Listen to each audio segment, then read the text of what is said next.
चल अघहारी महादेव महादेव महादेव महादेव हर हर हर महादेव महादेव महादेव हर हर हर महादेव महादेव महादेव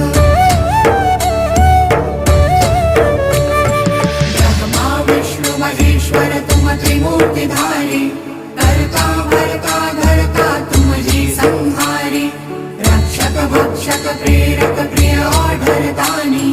साक्षी परमा करता करता अभिमानी महादेव महादेव महादेव महादेव हर हर हर महादेव महादेव महादेव हर हर हर महादेव महादेव महादेव मणिमय भवन निवासी अति भोगी रागी सदा श्मशान विहारी योगी वैरागी छाल कपाल गरल गल मुंड माल व्याली चिता भस्म तन त्रिनयन अयन महाकाली महादेव महादेव महादेव महादेव